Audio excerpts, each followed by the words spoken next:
Hebrews, Hebrews, Hebrews. This is Prophets of Awakening. This is Israel Wake Up. This is our Women's Advanced Bible Study, the 31st of October, 2024. Okay. This topic came up the other day about India and India's role in the end time. So I figured I'd take our time to deal with that. Is why the U.S. fears India. Okay.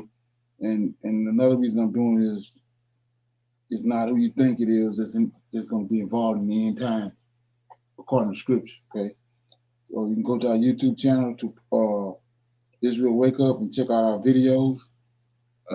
We have over 75 or so videos on this channel. It's just not too long started, and our times of operation is Thursday nights. We have our Women's Advanced Bible Study from 7 to 9 Central Time p.m.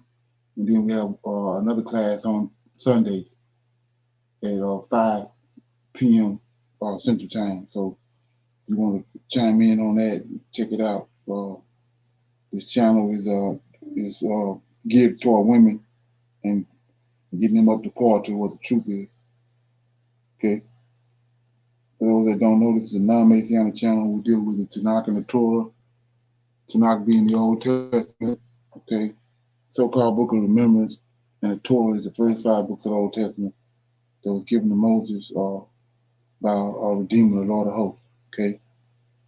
Shalom and welcome to the channel, and welcome to our Women's Advanced Bible Study. Okay, we're going to do our normal, which is a moment of silence, prayer. Then we'll read the Psalms. We have some women's health moment.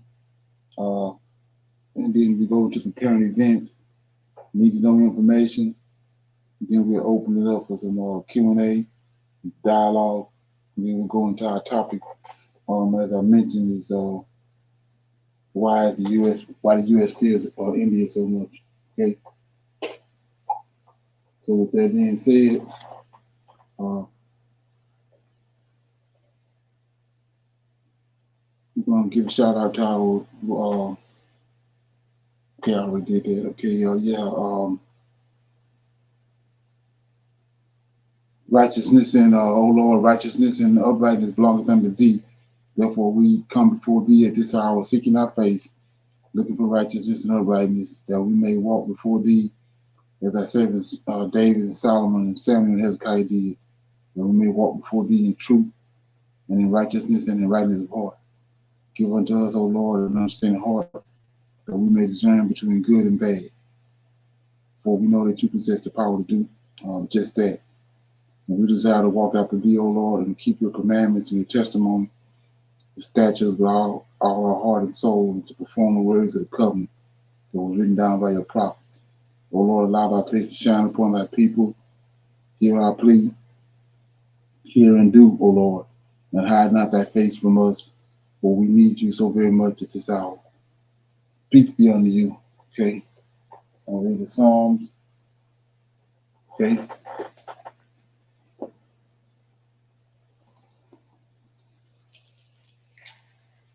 Okay, I'll read Psalm 67. It's let all the people praise thee. God be merciful unto us and bless us and cause his face to shine upon us. Selah, that thy way may be known upon the earth, thy saving help among all nations. And let the people praise thee, O God, and let all the people praise thee. O let the nations be glad and sing for joy, for thou shalt judge the people righteously and govern the nations upon the earth. Selah. Let the people praise thee, O God, and let all the people praise thee. Then shall the earth yield her increase, and God, even our own God, shall bless us. God shall bless us, and all the ends of the earth shall fear him. Okay, so anybody have any comments on that? So when you read that, it's only 7 verses on there. It's telling you that no sooner than we get back right, get lined out, our Redeemer is going to show up, our God, and He's going to bless the earth like He did in the beginning.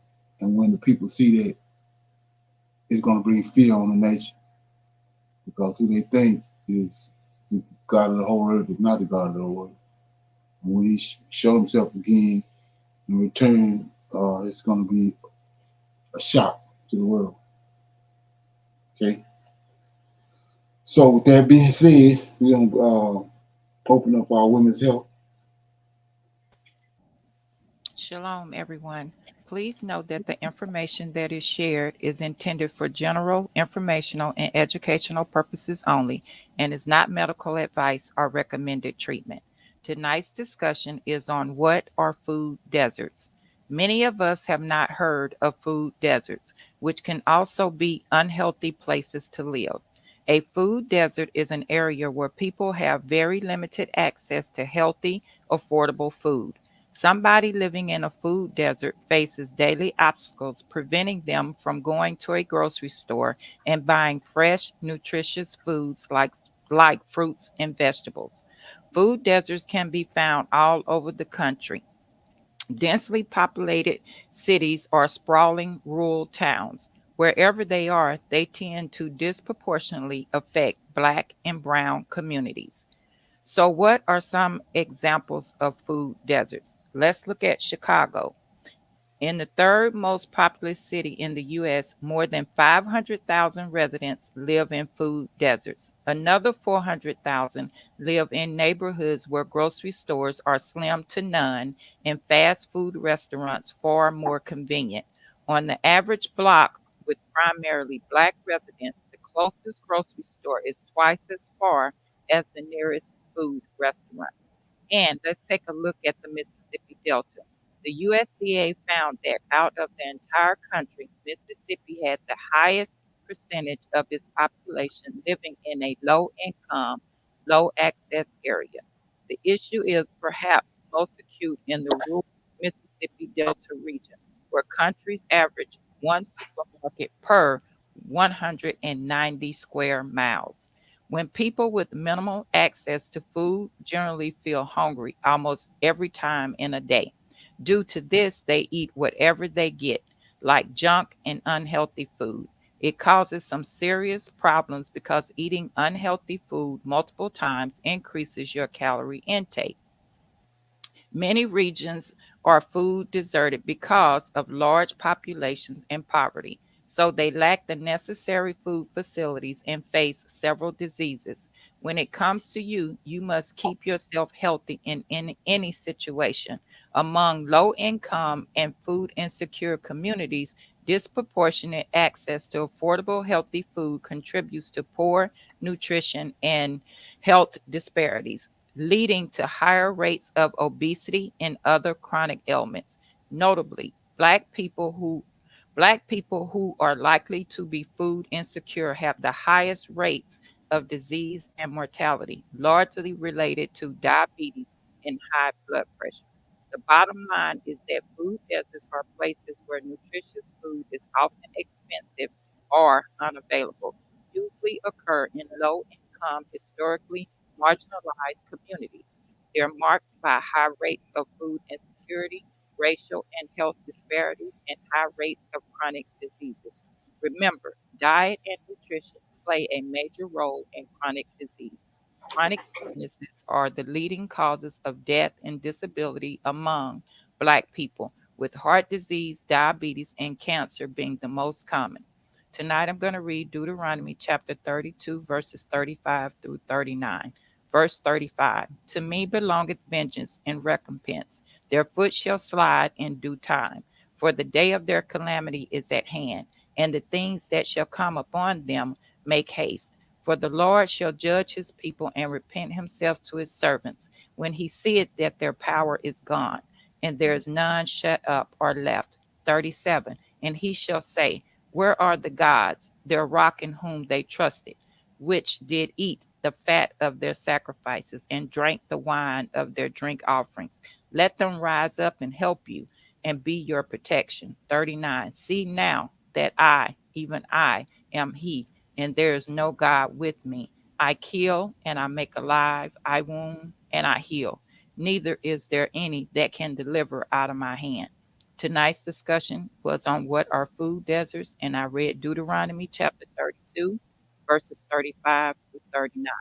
A God of vengeance. Shalom, everyone. Okay, appreciate that information. With that being said, we go to our current events. Right, and I'll play the video and then we'll talk about it.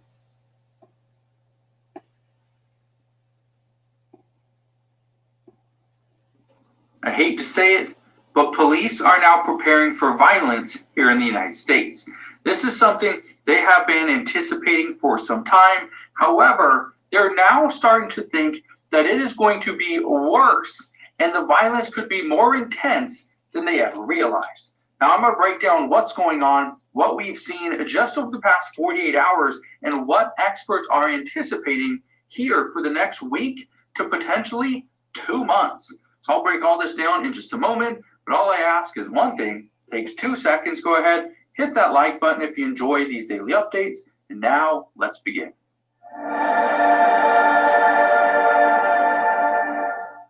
So I hate to say it, but this is not a joke.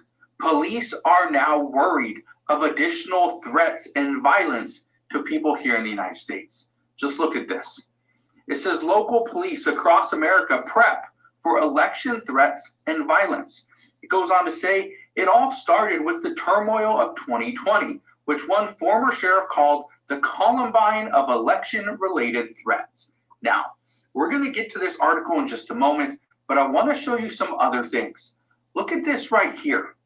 Now, you may remember just the other day, I talked about this, how there was a fire, actually multiple fires, set in ballot boxes, one in Vancouver, Washington, the other one in Portland, Oregon. Well, this article from CNN says police say they think man suspected of setting fires at ballot boxes in the Portland, Oregon area intends to strike again. Yeah, that's concerning. But again, this is just the beginning. Look at this article, okay? This one right here says threats and safety concerns lead officials to enhance election security measures. Now, I want to read you a little bit of this. Here's the reason why. We are seeing more threats. This is just the beginning. Look at this right here.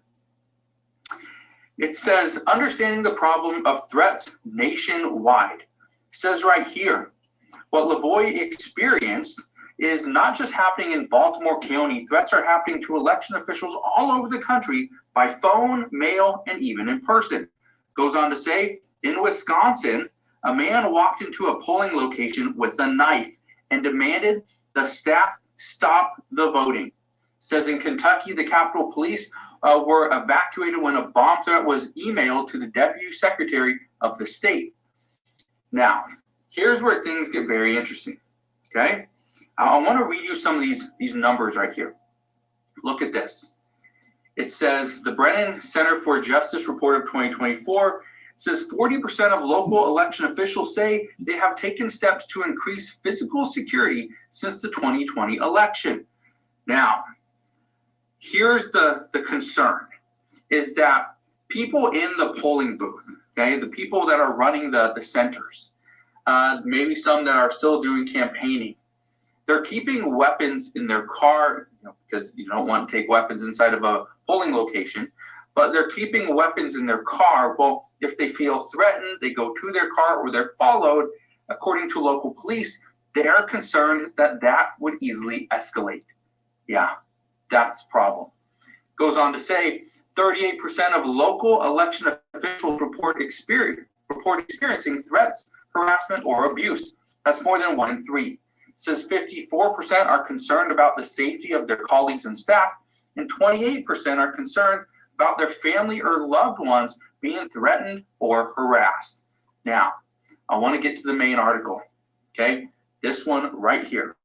Local police across America prep for election threats and violence. This is what we have been anticipating for some time, that this is what we're going to see.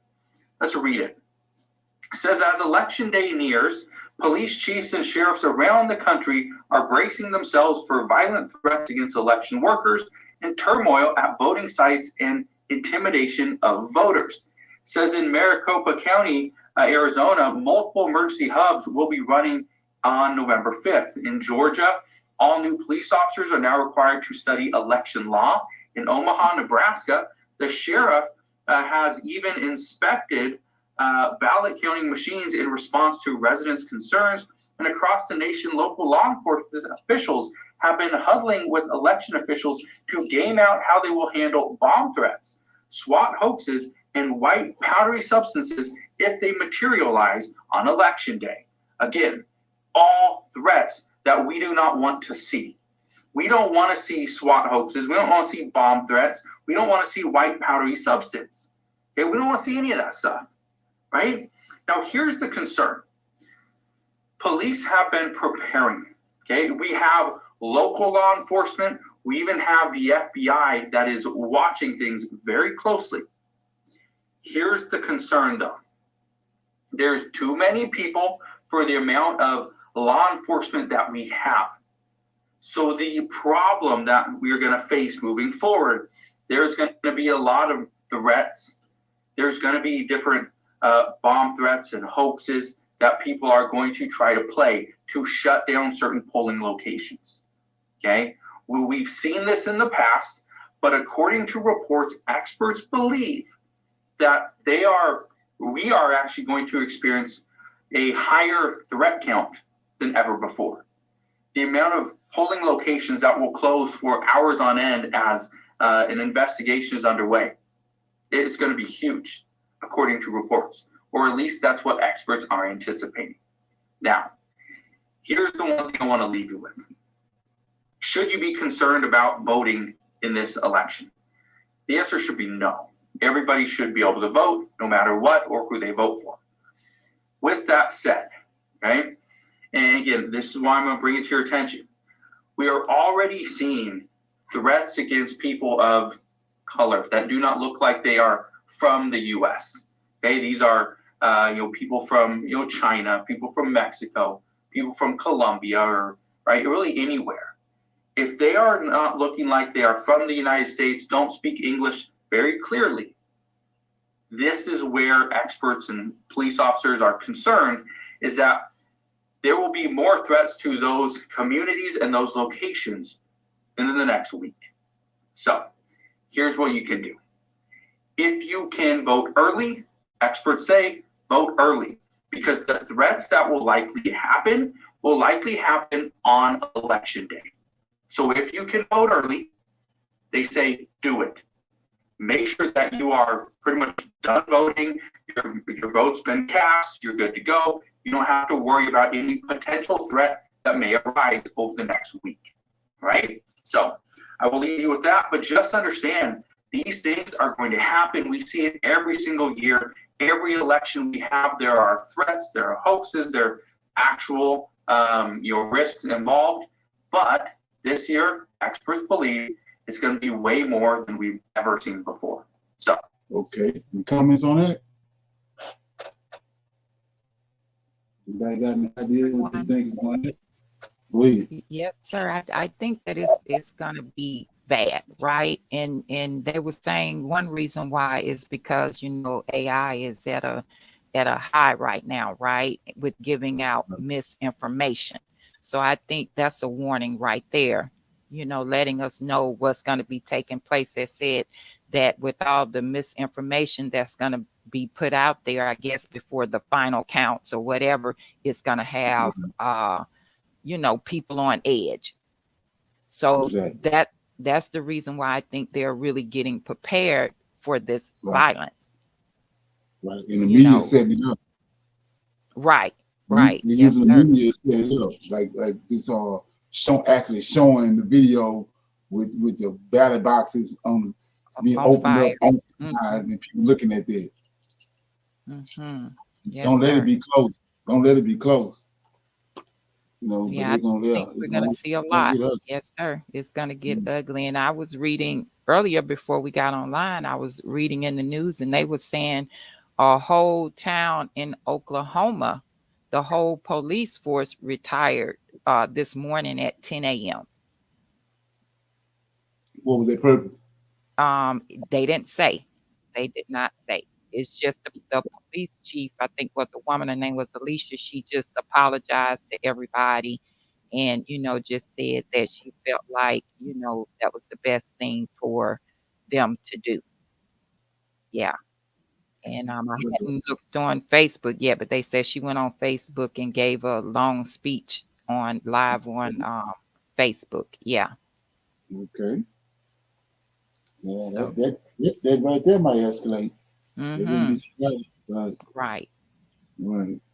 And check this out. I think this is really going to become an issue right here. They're setting it up smooth. Check this out. Today, live, I am Vicki Dillon, everybody. I have a little bit of a ritual. If you would be so kind to help us get the notifications out to other folks here. Beloved, if you would, as you come in, be sure to come on in, giving us a big thumbs up, thumbs up. Be sure to like, be sure to share this very important broadcast. Family, I want to share with you very, very briefly some breaking news. Are y'all ready for this? Are y'all ready for this? ABC station, yes, legacy mainstream ABC station. Are y'all listening? Mistakenly, y'all. Check it out. Allegedly, accidentally, they say, aired, y'all ain't ready, election results declaring Vice President Kamala Harris the winner of key swing states. Family, this is huge. Now, before I give a little bit of my commentary on it very quickly, family, as you hit that thumbs up button and share, listen to this. It says here from this piece written by Alexandria Stagrad of New York Post, an ABC station ignited a flurry of conspiracy theories after it aired what appeared to be an official election results, y'all listening, for Pennsylvania that showed Kamala Harris easily winning the key swing state more than a week before Election Day.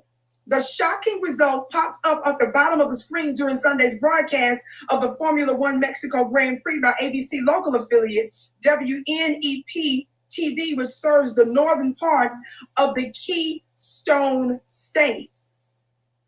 It showed the vice president capturing, y'all listen, this accident that popped up was very specific.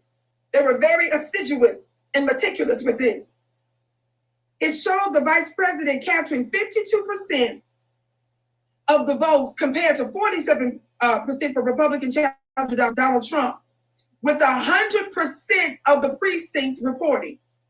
The graphic caused a stir on social media, prompting claims of election rigging. And it goes on to talk about some of the folks on X that's talked about this. WNEP TV said the results came up on the screen, quote unquote, y'all, in error, and that they had been randomly generated as part of a test ahead of the November 5th election. One more thing I want to read before I give my 2 cents. Those numbers should not have appeared on the bottom of the screen, It was an error by WNEP that they did. The station told the Daily Mail, which was first reported the story. The numbers seen on the screen were randomly generated test results out to help news organizations make sure the equipment is working properly in advance of election night. Family, let me tell y'all something. This is very shady, and this is very suspect for a number of different reasons. Now, being in media, let's be clear, you always want to be on top of things. For example, if you know that an elderly celebrity person, a former president or something, if you know that they are an octogenarian, maybe they're in their 80s or 90s or something, and perhaps a month or two ago we heard that they were, they had to go to the hospital, for a heart attack or something like that. It's not unusual for perhaps a media outlet to go ahead and start to do investigation on the background of that individual so that they can prepare, for example, to get an obituary or something like that done. You understand? That's not what's so outrageous. What's so interesting about this is that somebody had to actually populate those specific numbers and be that very, very detailed and showing Kamala Harris like that talking about this was just random, a test generated, is very suspicious. And for that to have been allowed to go on to where the public was able to see that tells you everything that you need to know. It smells rather very fishy. Would you not agree? Family, now let me tell you one of the reasons why a lot of us feel like that this is suspicious. And before I go further, I do want to say this part here. It goes on to say about how Trump is, the broadcast continued. I do want to say this. The broadcaster continued. The numbers were not reflective of any actual vote count. Pennsylvania law does not allow mail-in ballots to be taken out of their envelopes until 7 a.m. on election day, and no votes of any kind will be counted in Pennsylvania until after the polls close at 8 p.m. WNEP regrets the error and apologizes for any confusion. We have taken steps to ensure that it does not happen again. It talks about how Trump is up by a razor-thin margin of 0.7% in Pennsylvania, garnering 48.2% to Harris's 47.5%, according to data from Real Clear Politics. Now, fam, so if we're going to keep it real, we know that all of the polls, most of the polls, are showing them practically neck and neck. But if the polls that we have now, and the numbers that we have now for that particular region is what I just said, it would seem that the randomly generated. Good news travel. Okay, any comments on that? What do you think about that? Remember, Dick Gregory said that. Right. Shalom. Yes, yes. And I just mentioned now that AI is more popular than ever. So I just mentioned that, right? So this was an accident. It was no accident, right?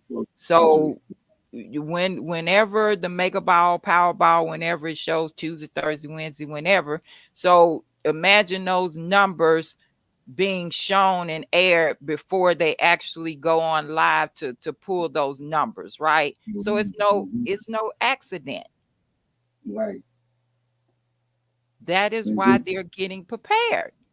Right. And just imagine if the actual numbers come out. That's what all hell gonna be. And I believe that's what's gonna happen. Oh yeah. Yes, I think it was all fixed. They know what they're doing. Technology, right. Technology is just too awesome right now in life in this time that we're living in for that to be, shown by mistake. It's too many steps before something actually goes on the air. Yeah. So while we right there, it's the most things I noticed there was, when you be to a certain point and understand how the world really operates, it's crazy. So I was looking at this guy was talking this morning about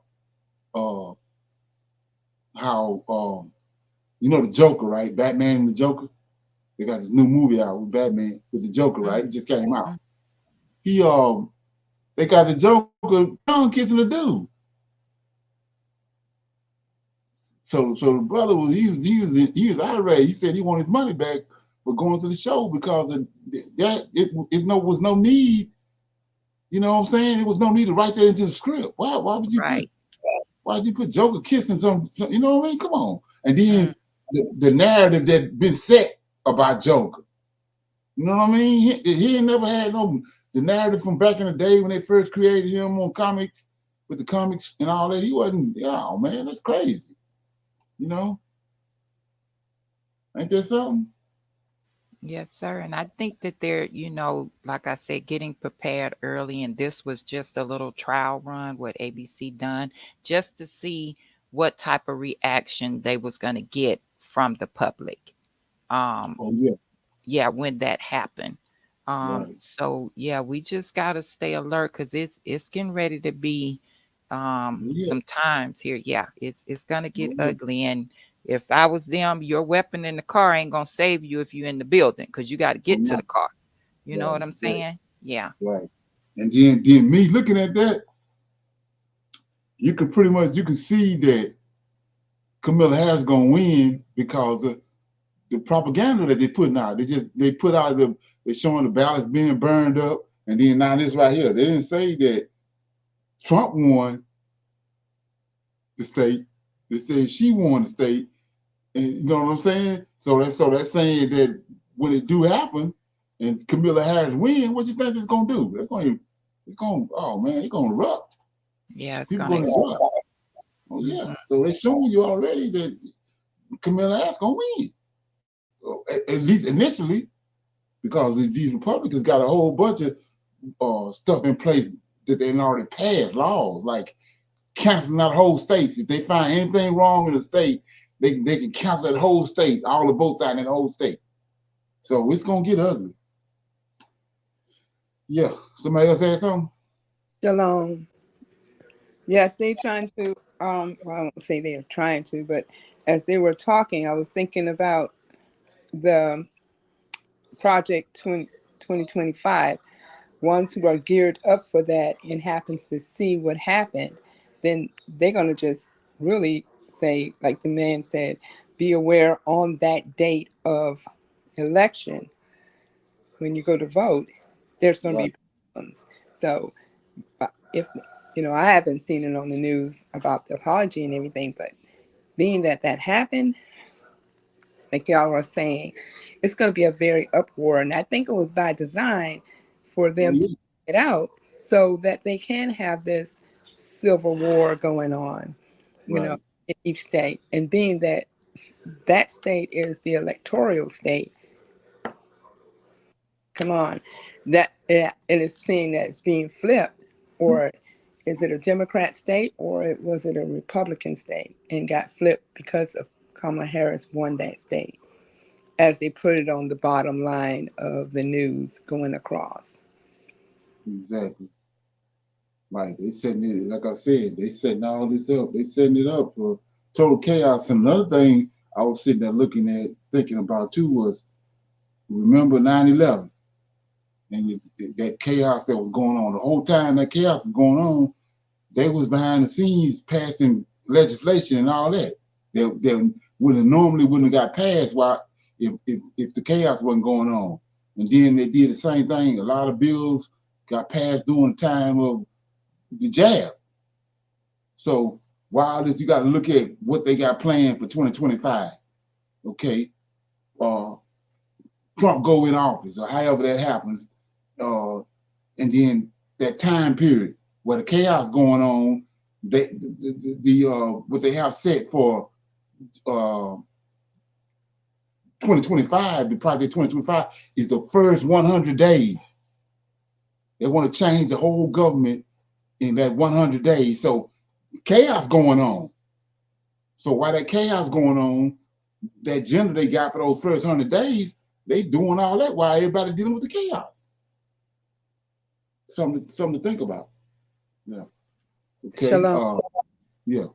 Yeah, well, I was just remembering the other day when they were saying that if it gets down to that point where the judges, Supreme Court would step in and make the decision.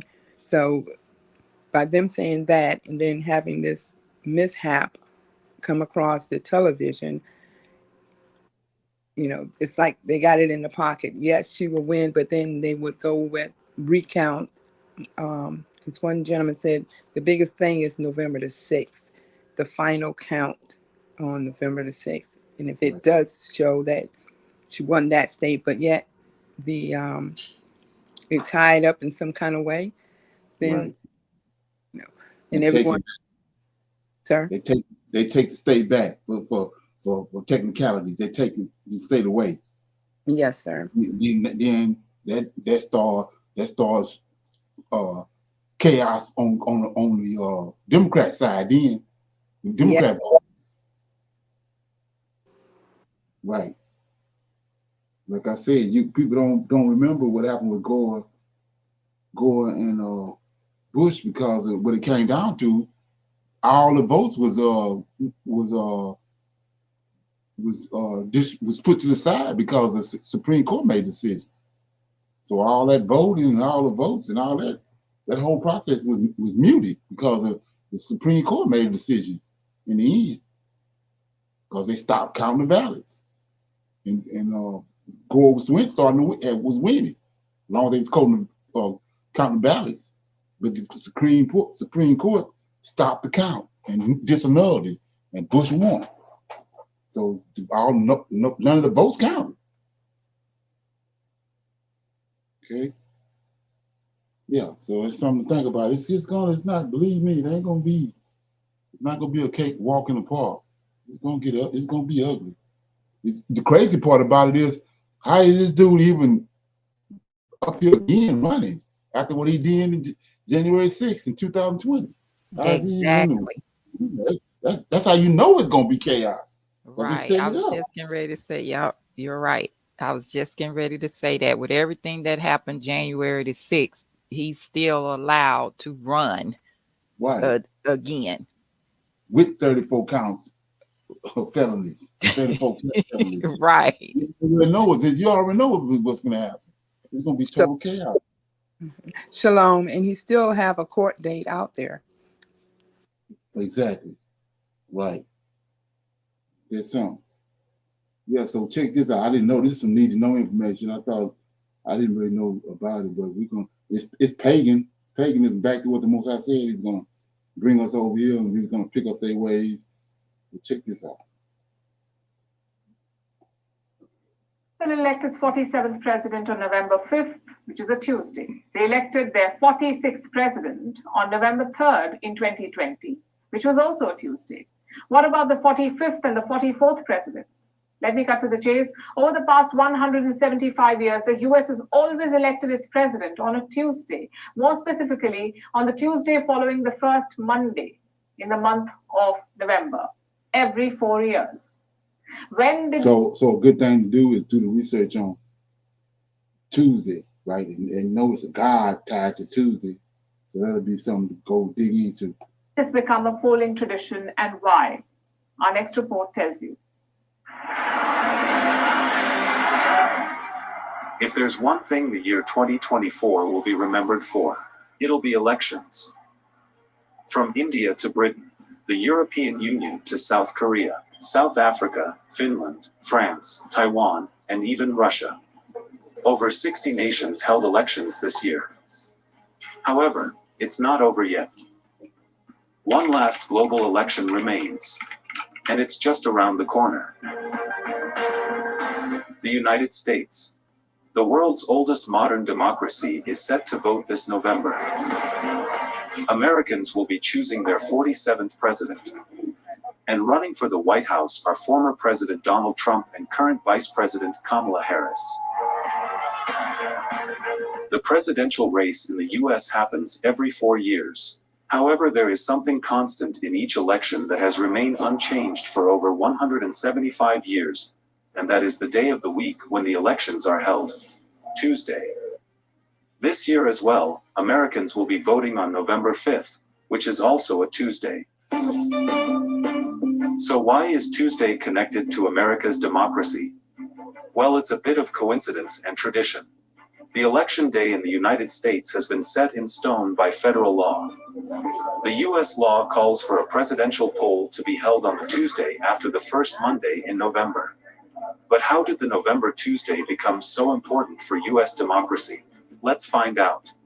The US Constitution does not designate a specific day for holding elections. However, it allows Congress to select the time and day for choosing electors or delegates. These delegates, in turn, vote to elect the president and vice president. The Constitution also gives some rights to the states to choose the times, places, and manner of holding elections for senators and representatives. However, it also permits Congress to make or alter those state rules. So if the day hasn't been fixed, then how did Tuesday come into the picture? The US declared itself independent from Britain in 1776. The United States ratified its Constitution in 1788. This was followed by the first elections that were held between November of 1788 and June 1789. Yes, voting that is now done within 1 day took up to 6 months when it first began. And subsequent elections continued to be chaotic. Things changed more than 5 decades later when the 1840 presidential election saw widespread voting fraud.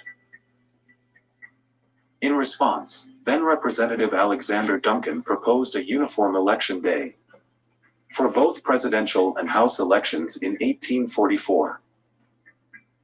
The bill initially sought to require all states to hold their elections on a single day. That is on Tuesday after the first Monday in November. While the House passed the bill, the Senate didn't table it before the 1844 election. Alexander Duncan reintroduced the bill in the next session, this time focusing solely on the presidential election. Various amendments were proposed during the bill's consideration. Ultimately, the House adopted the bill, and the Senate passed it with minor corrections. The bill was signed into law on January 23, 1845, by President John Tyler, making Tuesday the official day for Americans to vote for their president. But the mystery remains: why choose a Tuesday? Historians say the answer lies in 19th century American lifestyle. The choice of Tuesday in November is deeply rooted on the country's agrarian culture of the time.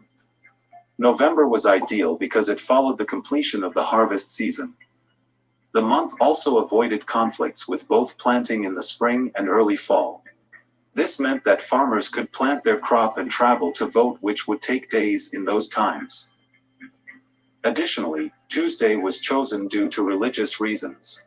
In Christian practice, the term Sabbath is often used to refer to Sunday. It recognizes the day of Jesus Christ's resurrection, and many Christians would observe a weekly day of rest and worship on Sunday. In the 19th century, polling stations were quite far from rural areas, and for voters, particularly farmers, it meant at least a day-long journey. So to avoid forcing people to travel on the holy day of Sabbath, Monday was not considered, and Wednesday, which was designated as the market day for farmers, was also rejected.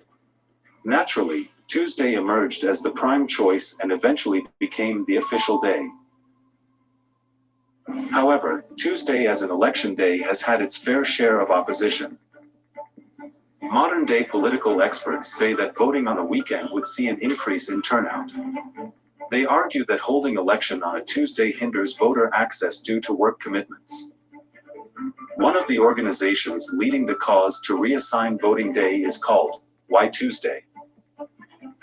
Founded in 2005, the group raises awareness about America's low voter turnout. It aims to highlight the lack of accessible voting options, and they are leading the fight to move election day to the weekend. Many countries hold elections on weekends. Australia, Germany, France, and Japan generally conduct elections on Saturdays or Sundays. Brazil votes on the first Sunday of October, with runoffs on the last Sunday if needed. Meanwhile, Mexico shifted from the first Sunday of July to the first Sunday of June from 2021. The European Union also typically holds its parliament election on a weekend. However, in the Anglosphere, such as the United States, United Kingdom, and Canada, elections are typically held on weekdays. It is influenced by historical Christian practice of observing Sabbath. Meanwhile, in India, elections occur over multiple days with different phases for various constituencies. In the case of the United States, it's worth noting that while federal elections are on a Tuesday, state and local elections have more flexibility. However, many states align their elections with the federal date simply for convenience. On November 5th, the Tuesday after the first Monday of November, millions of Americans will line up at polling booths. They will exercise their fundamental right of self-governance.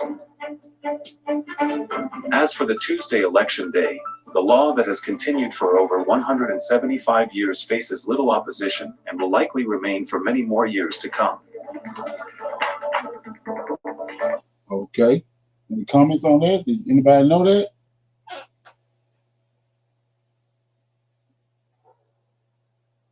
Any No, questions? I did not know. I did not know that. But I was doing a little bit of research while it was playing to try to get a little bit familiar with it. It's amazing. You know, Elon Musk is tied to Mars. Tuesday is tied to Mars, which is Roman god of war. Yeah, and it says, what is the spiritual color of Tuesday? Red. So yeah, you just dig and dig and dig, and you find out more information why it is. Exactly. Yeah, these people, and then it's got another thing too is ritual. It's ritualistic too. There's something going on with this ritual, you know. And then and we know who these people are. They tied to all these different gods, wicked spirits and demons and fallen angels, and all these days of the week are tied to that, and the months, the years, all that's tied to that. That's the system that's in place. Like I said, we already we was in the beast system when Israel was kicked out of the land in 143 BC. The beast system came into effect because from that point on, Israel was no longer God's people was no longer in charge of the earth. So that's when the beast system started. You know, it's not that you're waiting for it to come. When Israel was kicked out of the land, David and his throne was denigrated. That's when that's when the beast system came into effect. Right after that, that's when the four beasts came. That's when the fourth beast was a sign that the beast system had started. And the beast is the fourth beast. Not a man, but a sister. Okay. Any comments on that before we move forward? Anybody got any comments on that or comments on the video before we move forward? I just have a question. If anyone saw that on the, I guess, ads that come on television, it says, this is the first time I've ever seen it. It says they won't tell who you voted for, but you're able to tell if your neighbor or anyone has voted. So that's something there that's going to help out so many of the people who are going to be hating on whoever wins. They can find out if you were a voter. And right. It's going to target violence too. Yes, a whole lot of violence. So you just put that person's name in, regardless where they live at in the United States, place their name in there, boom, and it comes up. You don't even have to have the birth date of that person. Just put their name in it, and it comes up if that person voted that day, or if they voted at all. It comes and up. Who they voted for, right? No, they cannot put who they voted for, but yet they can say that they were a voter. So being that, say Kamala does win, and then they say, oh, you voted, and they can assume that person went Democrat. Right. You know. Right. Yeah. I mean, not to get off the subject, but I had looked at a video. I think it was maybe yesterday, but for some reason it didn't. I skipped over it, but I don't know if anybody saw the video where this black guy, he was married to a white lady, and they purchased his house in a white neighborhood, and their neighbor was his white dude, right? And they thought he had a problem with the black dude because his wife was white, and then they had it right on the property line. They had a tree, but the tree was actually on the black man and his wife's side of the property. So the property line, so it was on his side, and so they didn't like the tree. They didn't want the tree there, so they was concentrating on cutting it down. Well, this guy, he didn't want them to cut the tree down. And he assumed that the tree was on his side of the property, and he told the black dude, "Don't cut that tree down. You better not cut it down like this." So one weekend, the brother got the chainsaw and all that, and he started cutting the tree down. Well, the white guy, shot him out of his two-story window, shot the dude in the neck while he was cutting the tree. Did anybody see that? No, sir. That is I something. I saw a little bit of it. Like you said, I didn't watch the whole thing, but I saw when he shot the guy and the guy fell.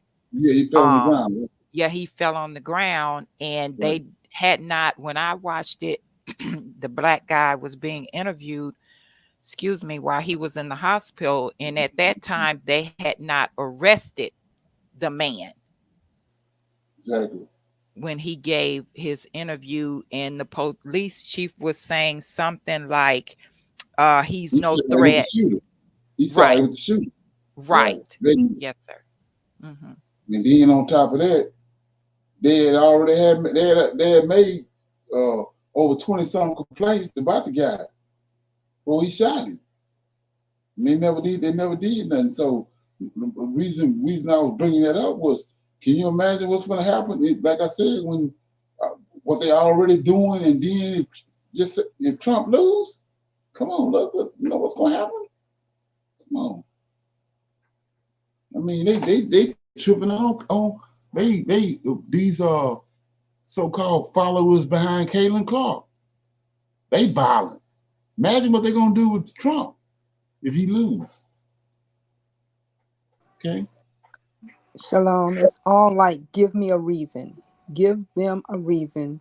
Any Yeah. reason will do. And they gonna give them a reason. They doing it right now with, like I said, people don't understand how what that does to somebody that's ain't right in the mind to show that on live television, on the news, that ballots being burned up after all that happened in 2020. Come on. These nut buckets.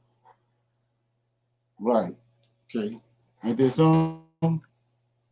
Yes, sir. Well, yeah. So like I said, they set the stage. Don't think that it's gonna go smooth. They ain't gonna go smooth. Right. So anyway, with that being said, we're gonna go into I'll open it up for questions. Anybody have any questions or comments about anything that we talked about, or something that you saw on YouTube, or came across on Prophets of Awakening, or any of our channels? And you had a question about something, you want to bring it up, talk about it? No, sir. Not at this time. Okay, let me play this right here. And then we'll go into our lesson. Okay.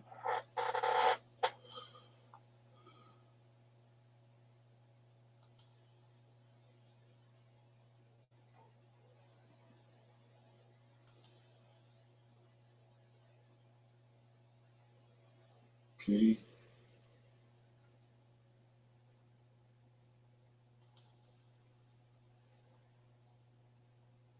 Seven times that of 2008 crisis levels, putting all of our deposits and the entire financial system at risk. Hi, everyone. Thank you for being here. Big news this week from U.S. banks. We are going to get into what exactly is going on and how it impacts you. A combination of high interest rates and shaky economic conditions are eroding the value of bank assets.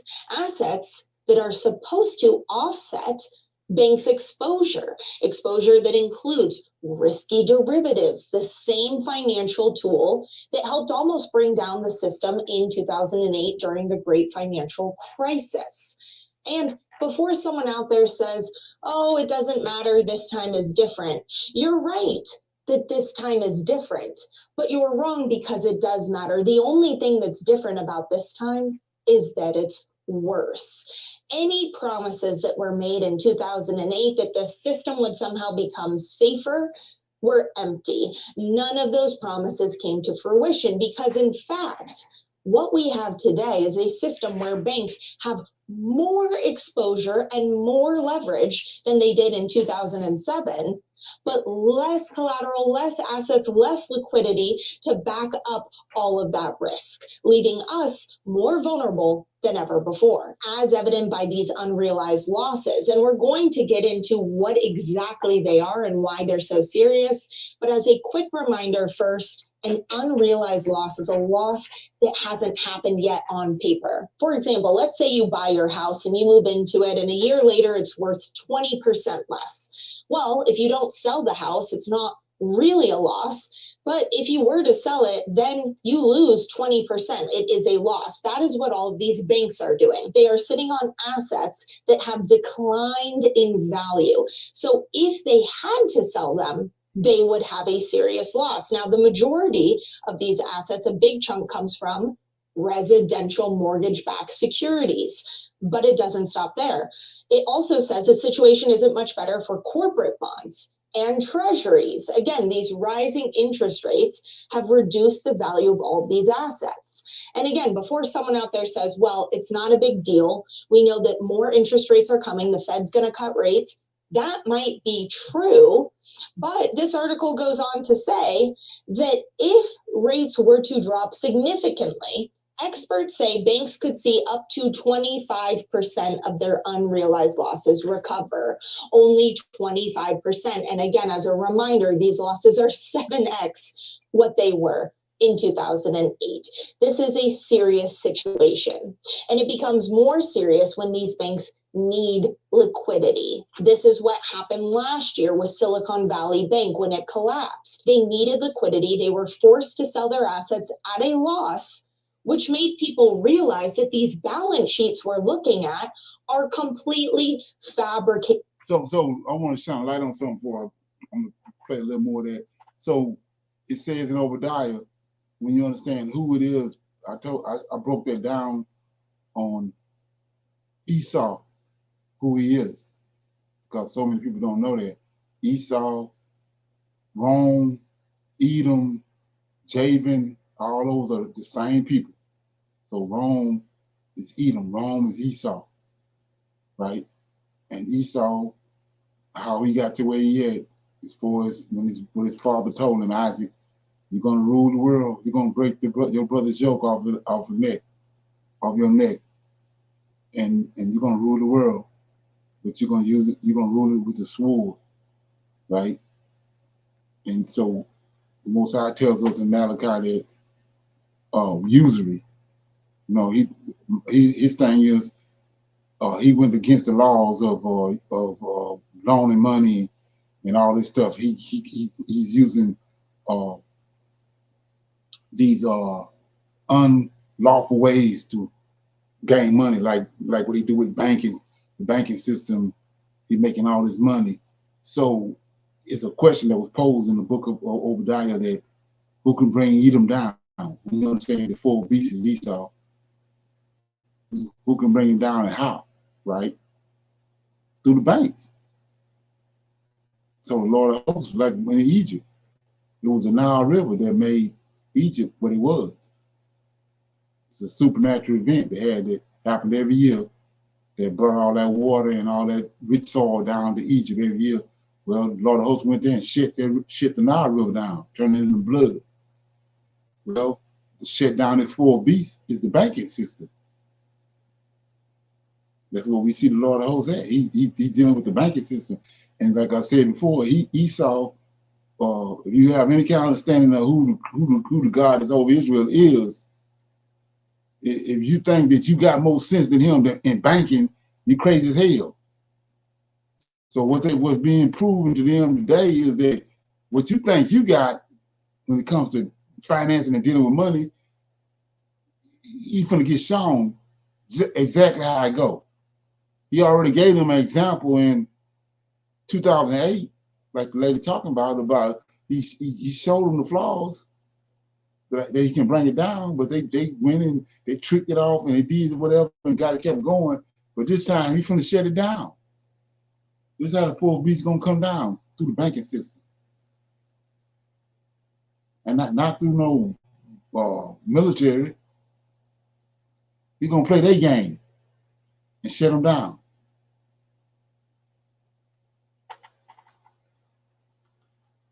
They do not tell the real story, which is that our banks do not have the assets on paper that they're claiming to on paper. They don't have them in real life, which is so concerning because we know market volatility is here to stay. This article even says market volatility is here to stay and banks will have to adapt or go under.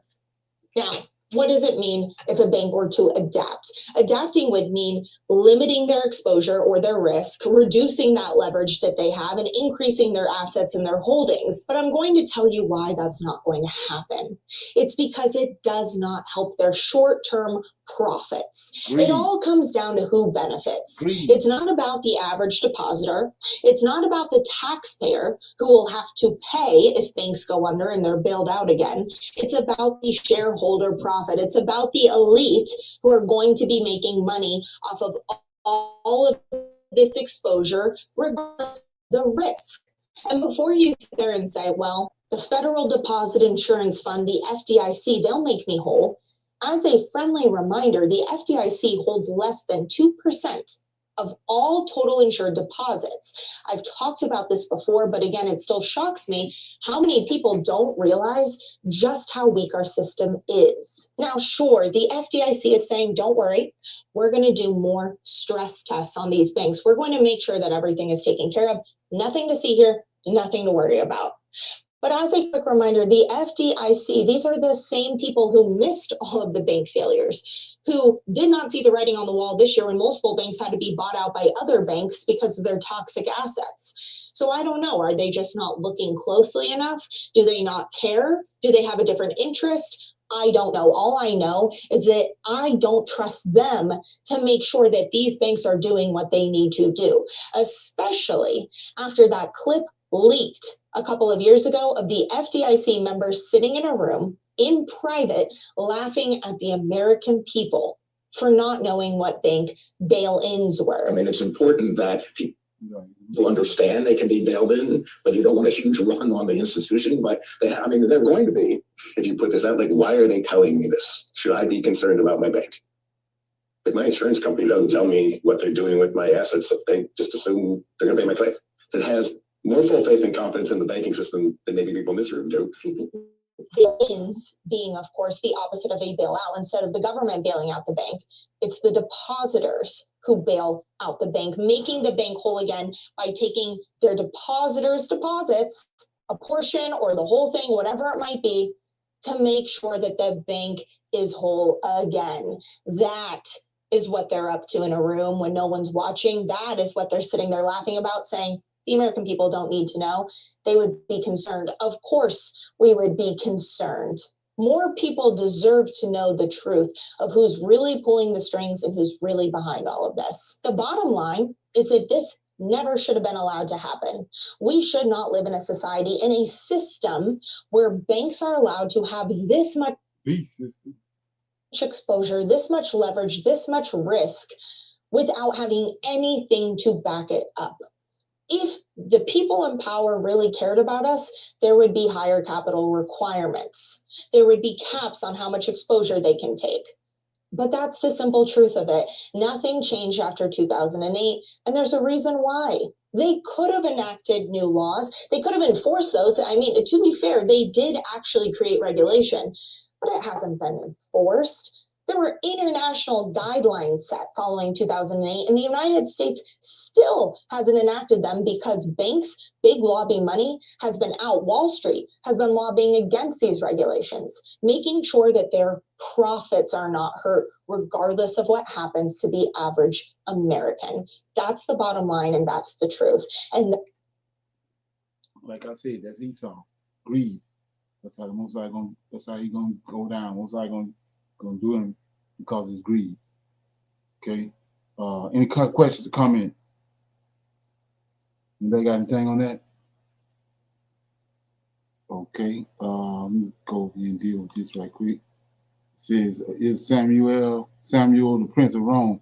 So that Samuel is, you got an I on that. Is a U?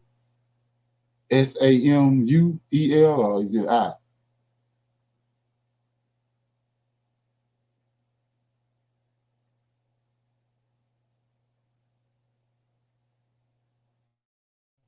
Okay, yeah, so because Samuel, SAMU, E-L. That's Samuel. That's Lucifer.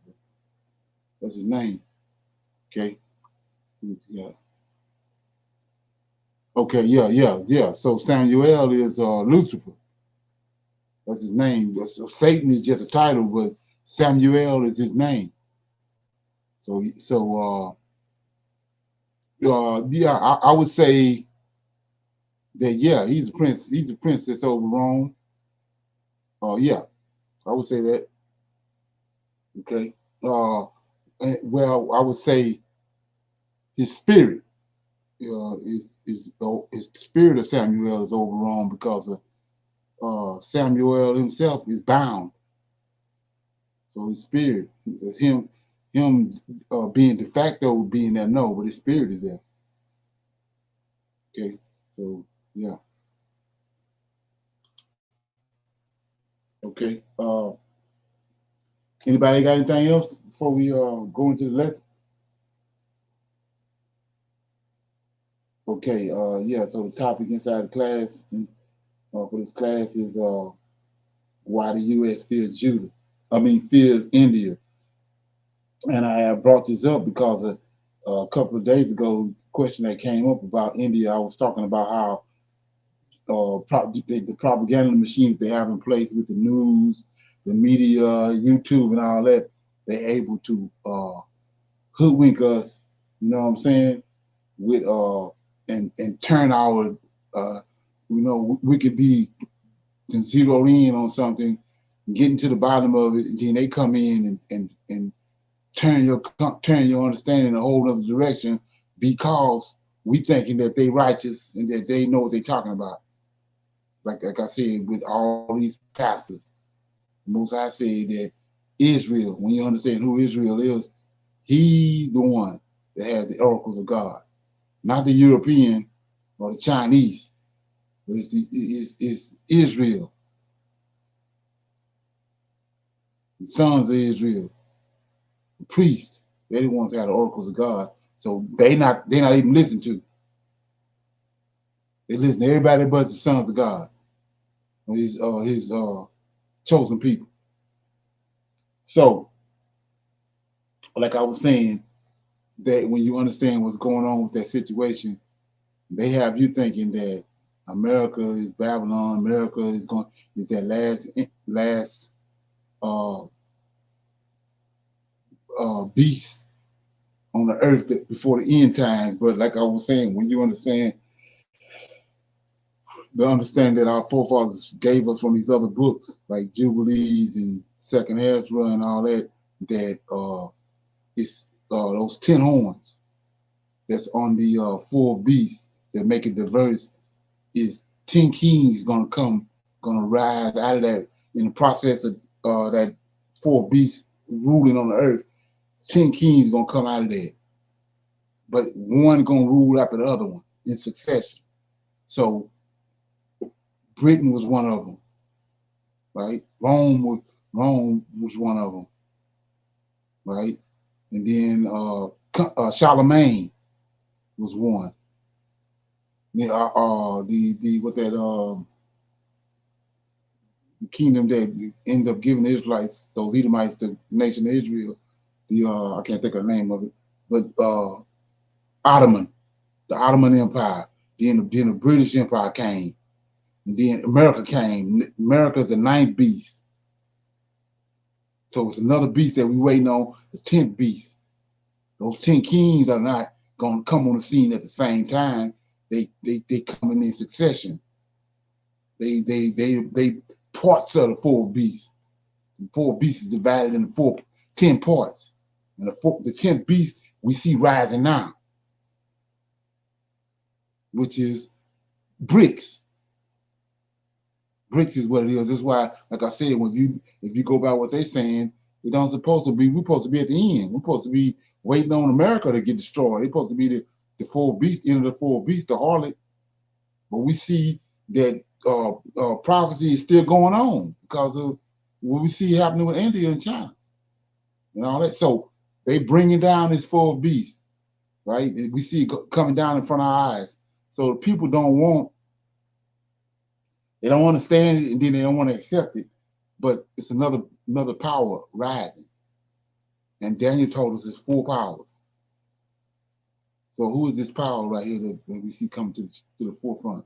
This BRICS alliance that we know is going to usurp the system that's in place. So it's got to be in prophecy. So I just broke it down. You had America was the 9th beast. We see the 4th one coming in power, right? And that final power is a combination of 2 different superpowers coming together, which is India and China. China is weak. And India is a weaker one. The president that's over India, he's a compassionate type of dude. He's kind of worrying about his connection with the West and all that because of the way the West ruled in the beginning.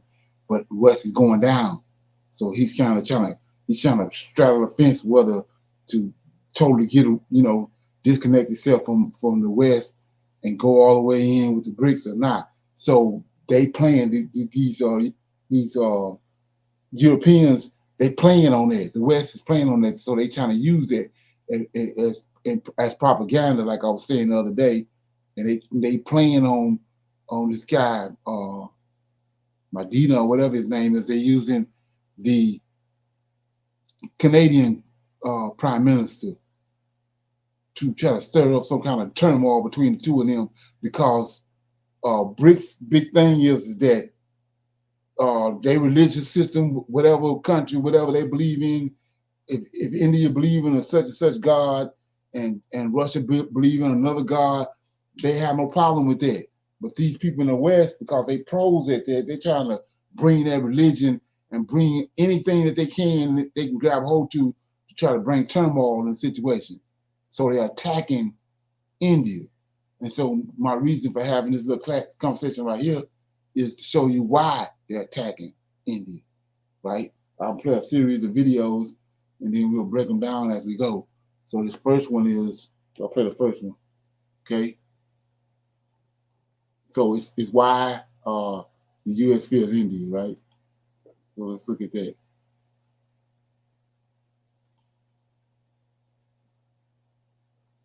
Okay. And its boots? Is America, the global hegemon, finally losing its grip on the world stage?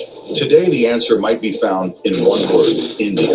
Yes, India, a country once seen as a developing nation, now flexing its muscles in the most unexpected places. So you look at the scriptures, India don't come in your mind as being part of prophecy.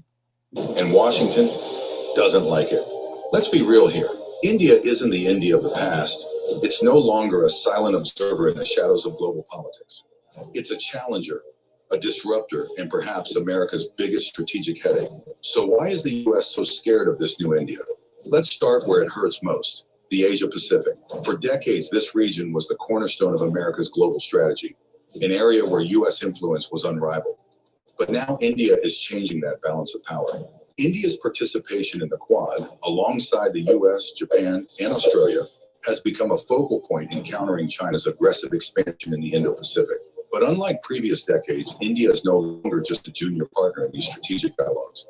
India has own strong regional alliances, such as its growing defense ties with Japan and Australia, making it a key player in shaping the future of the region.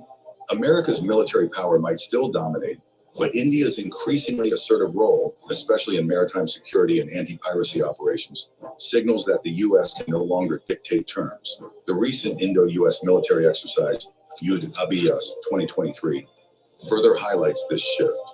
Both nations now stand shoulder to shoulder as equals, not as an older superpower and its dependent ally. Then there's defense.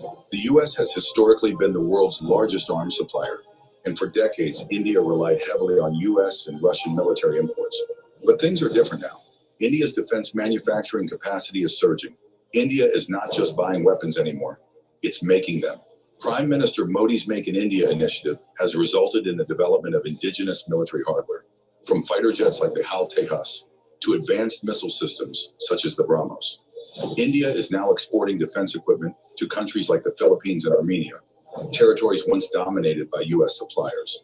In a world where military exports are a key instrument of soft power, India's rapid development of its defense sector is something the U.S. cannot ignore. Why?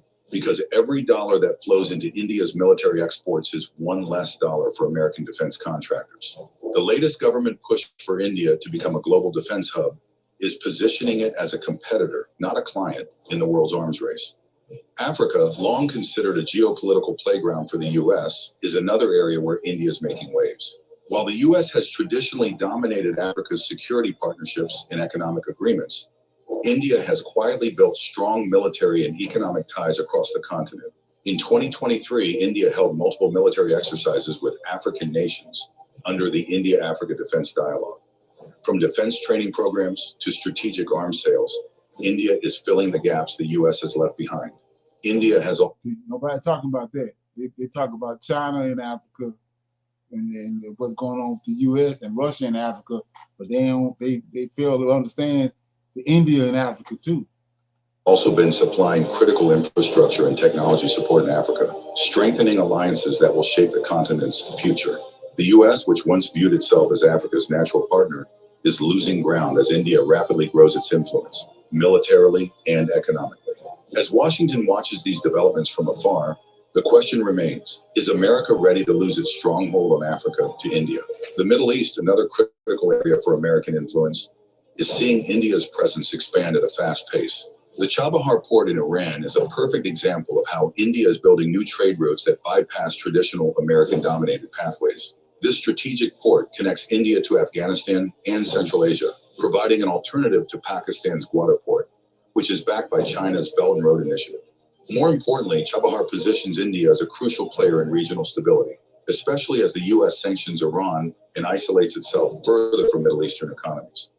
India is leveraging its position to mediate in regional disputes and secure economic partnerships, giving it significant leverage in a region where the U.S. once held unchallenged sway. Perhaps most unsettling for the U.S. is India's growing role in BRICS: Brazil, Russia, India, China, South Africa. BRICS is emerging as a counterweight to the Western-dominated G7. As the U.S.-led world order faces increasing challenges, India's alignment with BRICS, particularly its relations with China and Russia, is shifting the global balance of power. While Washington leads NATO and the G7, India is quietly consolidating influence within BRICS, a group that now represents a significant portion of the global economy and population. India's proposal for BRICS to create an alternative global currency to challenge the U.S. dollar's supremacy is perhaps the boldest move yet. If India and its BRICS allies succeed in this venture, it could undermine America's economic dominance, which has long relied on the dollar's status as the world's reserve currency. The U.S. is also watching with unease as India's technology sector continues to boom. India's own Silicon Valley in Bengaluru is producing innovations in fields like artificial intelligence, biotechnology, and space exploration that rival those in the U.S. With Indian-born CEOs like Sundar Pichai, Google, and Satya Nadella, Microsoft, leading some of America's largest tech firms, the Indian influence is deeply embedded in the global tech landscape. India's push towards self-reliance in technology has caught Washington's attention, especially as India develops its own semiconductor industry, a space where the U.S. once dominated. The U.S. is no longer just dealing with a partner in need, it's competing with an equal. So why is the U.S. scared of the new India? Because India is not just rising, it's transforming into a global superpower, one that challenges the very foundation of American dominance. Whether it's in defense, technology, regional diplomacy, or economic leadership, India is stepping into roles the U.S. once monopolized, and it's doing so with a confidence that Washington is struggling to match. Is America ready for a world where it no longer holds the keys to global leadership, or will it continue to fight a losing battle as India redefines what?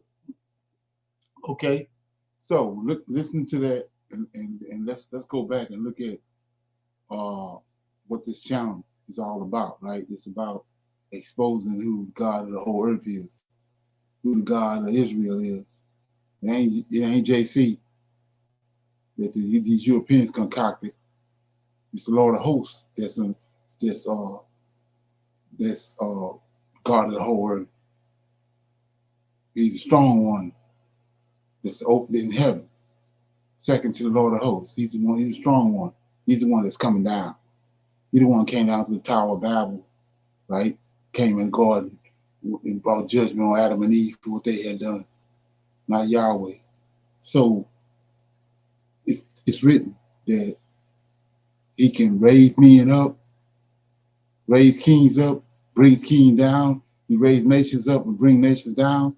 So we saw in the book of Judith how Nebuchadnezzar's early beginnings, Nebuchadnezzar was a nobody, but he's in scripture. In the book of Daniel, he's the first king. He's the first king of the four beasts. So he's in scripture. So the Lord of hosts went to and raised Nebuchadnezzar up. He was fighting against the Assyrian army, which was at that time the biggest and the strongest army pretty much ever existed, really, the Assyrian army. And so they didn't think that Nebuchadnezzar was going to win.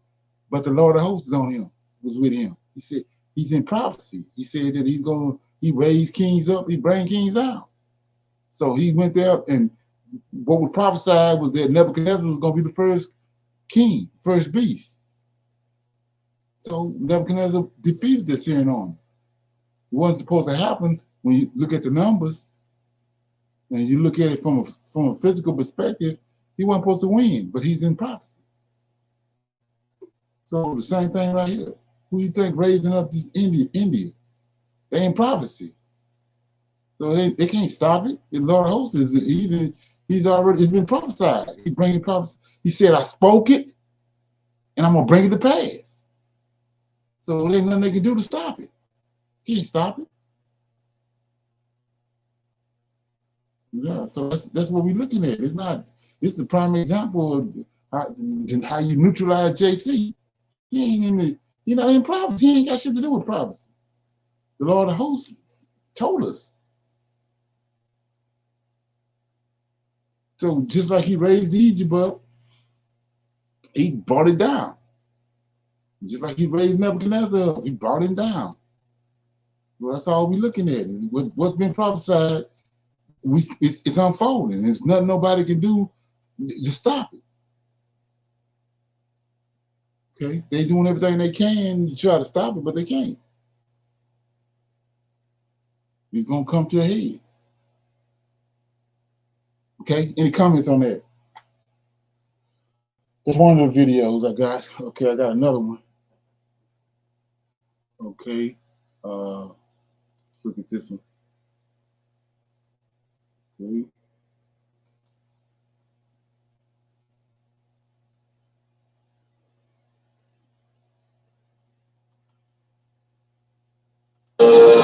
India in details. The world of geopolitics almost comes to a stop, and the global population watches in anticipation when these two giants, I repeat, these two giants, the leaders of two ancient civilizations, meet. Yes, that's India and China together. And these are real things. So let's look at that right quick. So India and China, how this conversation has unfolded the other day was that India is still dealing with China, with America, because of, like I said, they're using tech. We just saw there's like about 5 different Indian tech giants in America.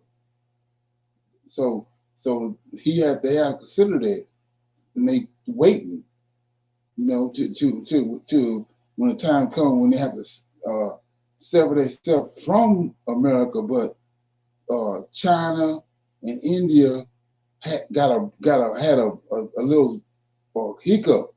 And it was on the border between, just like America and got this border crisis, China and India had a border crisis going on. America trying to capitalize off of it and make it more than what it was. They were trying to come in and use their media and brain and escalate that situation. But those people are not like us. They can't manipulate them like they manipulate us. So they wasn't going for it, but they try to put all this emphasis on the fact that the BRICS is crumbling. It's not stable. They're not going to be able to get along. But what happened at this last BRICS summit was the Chinese president and the president of India came together and they crushed that border problem. unlike America is able to do. But they came in and crushed that border crisis because of what their goals are is way more bigger than a bullshit ass border crisis. What these people can't seem to do with you know, they hatred for the African American supersede anything that comes up in America. Like I say, if they want to continue to thrive and be where they at, then they would pay reparations. And they would fix the wrongs that they did, but they're not gonna fix the wrongs because they don't think straight. How they feel about the African American and about the Israelite is supersede anything. That's gonna be their downfall.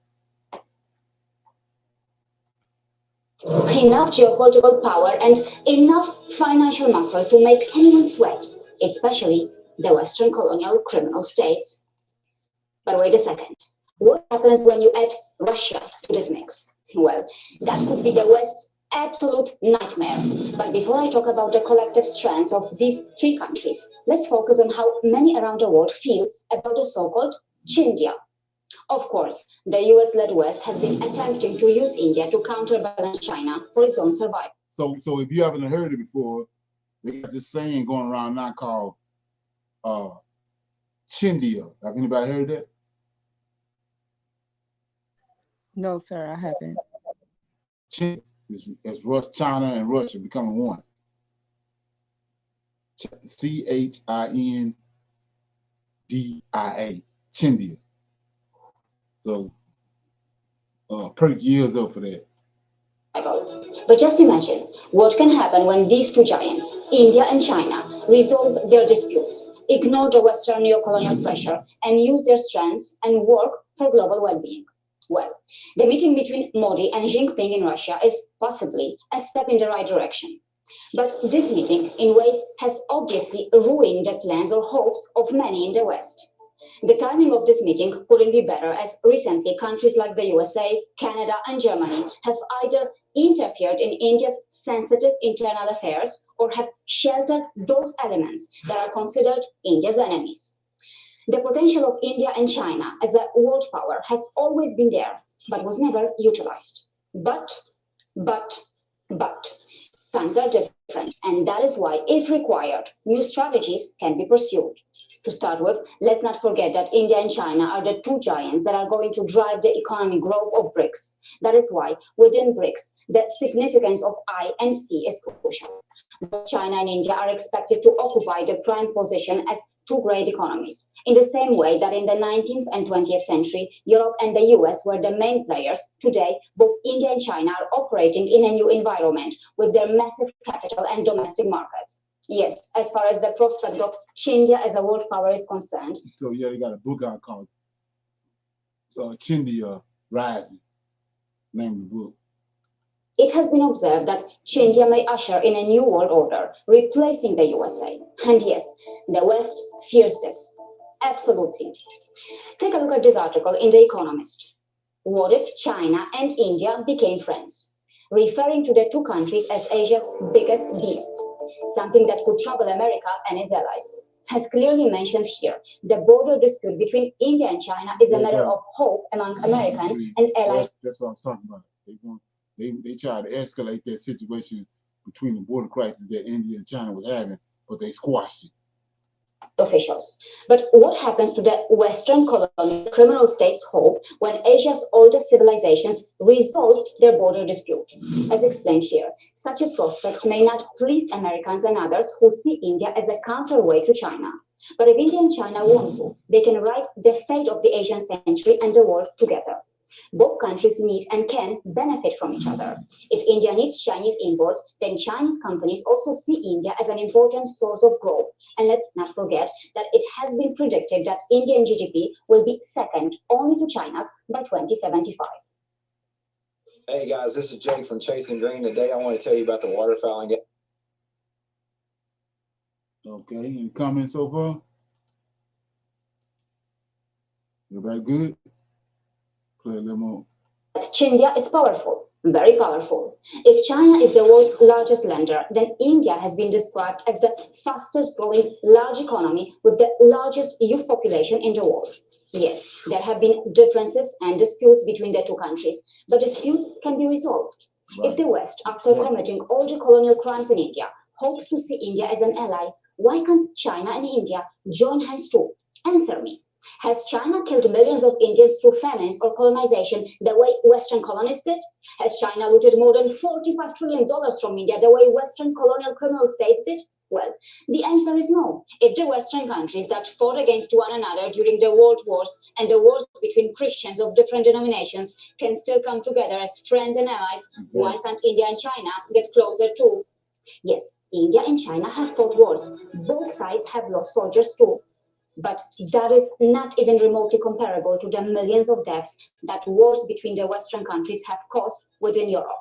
On the other hand, both India and China have been victims of the Western colonial criminal states. Both have faced humiliation by the West. Both have faced, and in ways are still facing, neo-colonial pressure from the West.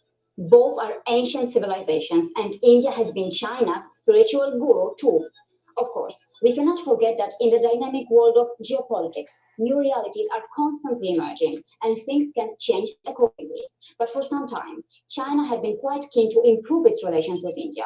It claims to be keen to create the Asian century. The Chinese state-affiliated media outlet has described India as one of the world's great nations with a rich history of civilization that has endured for millennia. But if just the thought of rising India can make the Western colonial criminal states so nervous, imagine what can happen if one adds Russia. And it's not merely a thought. The collective power of Russia, India, and China, or the RIC Trilateral Forum, can't be ignored. When a Russian media outlet questions if these three are the most powerful men in the world, it probably wants to send a message. Want to know what that message could be? Then listen to this. Together, the Russia-India-China trio, or the RIC countries, cover a total landmass of nearly 30 million square kilometers. It means that together, the RIC countries occupy over 19% of the global landmass. These countries are connected by land, from the Arctic to all the way to the Indian Ocean. And now consider this. These three countries contribute to over 33% of global GDP. And together, Russia, India, and China are more than 38% of the entire world's population. Yes. Okay. So my thing is, what is said in the New Testament, so-called Book of Revelation? Does anybody see it in there? Okay. So this thing I want to shine light on. I want to go to before I close out. Is First King. Okay, it says, like I said, the question was posed: who can bring this beast down? He said, who can bring them down to the earth? They pride, so they're so arrogant. They said, who can bring them down? You know, the system that they set in place. So Solomon is David's son, and the Lord of hosts got a problem. He got a covenant with David. So if he brings Solomon down, he's damn sure gonna bring these nut buckets down. So I'm gonna read you what he done to Solomon. And Solomon went against, turned his back on him, right? I'm in First Chronicles chapter 11, verse 9. And the Lord was angry with Solomon because his heart was turned from the Lord God of Israel, which had appeared unto him twice and had commanded him, see that, face to face, commanded him concerning this thing, that he should not go after other gods, but that he kept not that which the Lord God commanded. Wherefore the Lord said unto Solomon, for as much as this is done of thee, and thou hast not kept my covenant and my statutes, which I have commanded thee, I will surely rend the kingdom. Yeah, I just told you, he said, I'll give people kingdoms, I take it back from them. I raise kingdoms up, I bring them down. I will surely rend the kingdom from thee, and I will give it to thy servant. And notwithstanding, in thy days I will not do it. See there, here we go. I told you about the tender mercies of David. Notwithstanding, that in thy days I will not do it, for David, thy father's sake, the tender mercies. But I will rend it out of the hand of thy son, right? Howbeit, I will not rend away all the kingdom. I will give one tribe to thy son for David. You go, David, tender mercies for David, my servant's sake, and for Jerusalem's sake, which I have chosen. So let's look at that. David is his servant. Jerusalem is a woman. So his woman, because his woman's sake, and because of David, his Messiah, right? Then 14. The Lord stirred, here you go, right here. Same thing right here with these people. It says, who can bring them down, right? It says, and the Lord stirred up an adversary to Solomon. Hadad, the Edomite. He was of the king's seed in Edom. Well, it came to pass. And David was in Edom, see, he stirred it up. So he's going back to the previous situation where he know it was people that had a problem with Israel, with David and with David's seed. It says, for it came to pass when David was in Edom, Joab, the captain of the host, was gone up to bury the slain after he had smitten every male in Edom. For in 6 months did Joab remain there with all Israel until he had cut off every male in Edom. That Hadad fled, he and certain Edomites of his father's servants with him to go into Egypt, Hadad being yet a little child. And they arose out of Midian and came to Paran, and they took men with them out of Paran, and they came to Egypt until the Pharaoh king of Egypt, which gave him a house and appointed him victuals and gave him land. And Hadad found great favor in the sight of the Lord. This the Lord host doing this. Just like he did with Joseph, ain't no different. Joseph went to Egypt. He showed Joseph favor in Egypt to bring about what he spoke. He said, I spoke it and I'm going to bring it to pass. So it says, Hadad found great favor in the sight of the Pharaoh, so that he gave him to wife, the sister of his own wife, the sister of Taphanes the queen. So, like I said, same thing he sent Abraham to his servant to pan around. He got Rebecca. The Lord was behind it. Okay?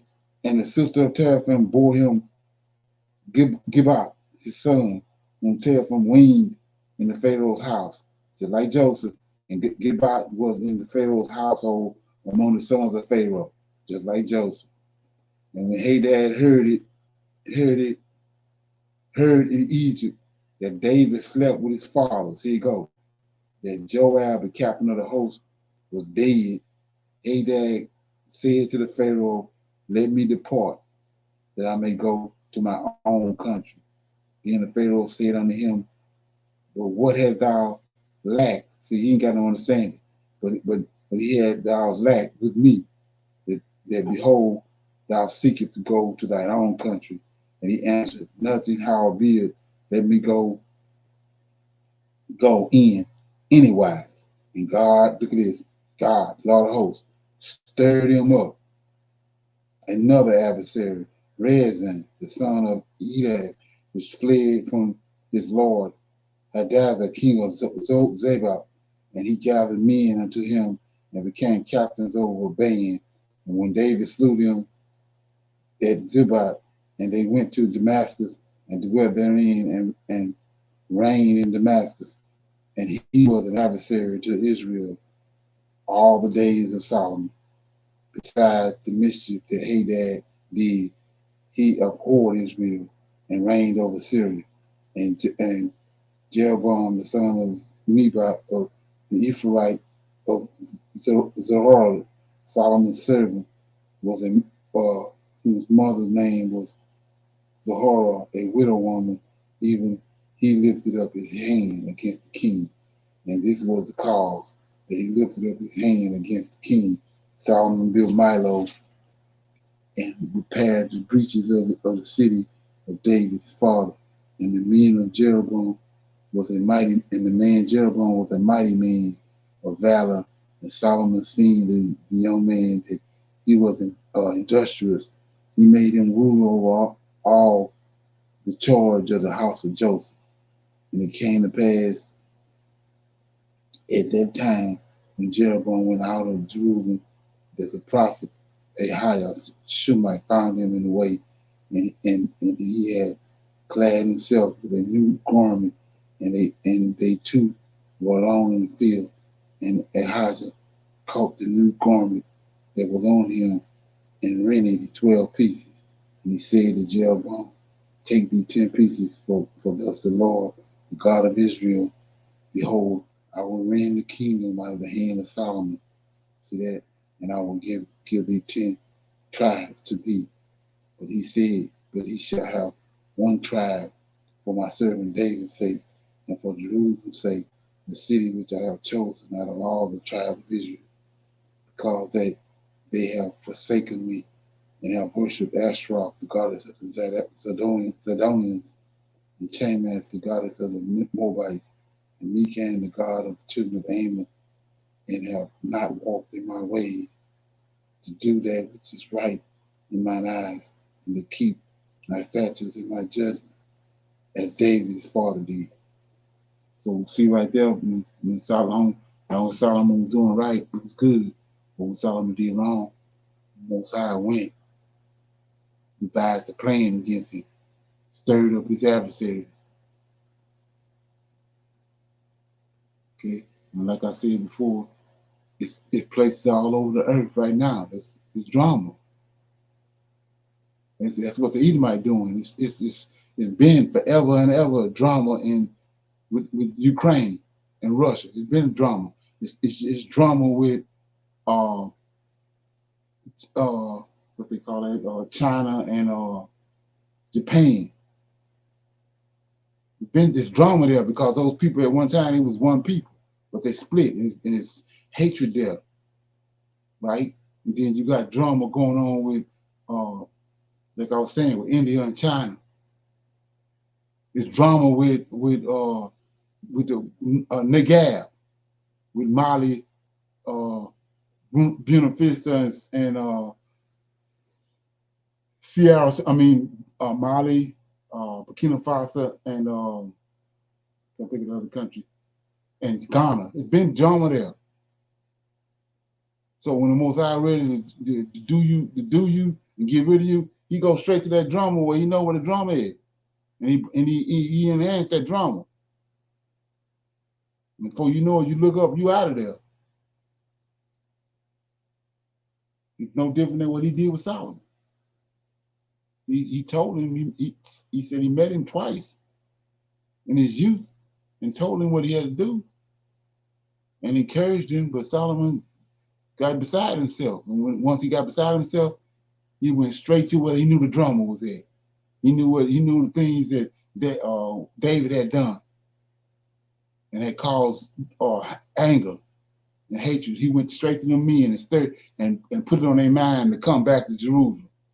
And he brought them back there, and that's how his 12 tribes got split up, because he brought the drama there. And so it's no different than now. He's already prophesied it, so this place got to go. So he's going right to the places that he needs to go to bring about this the fall of this place. That's how he works. Okay. Anybody got any questions or comments on that?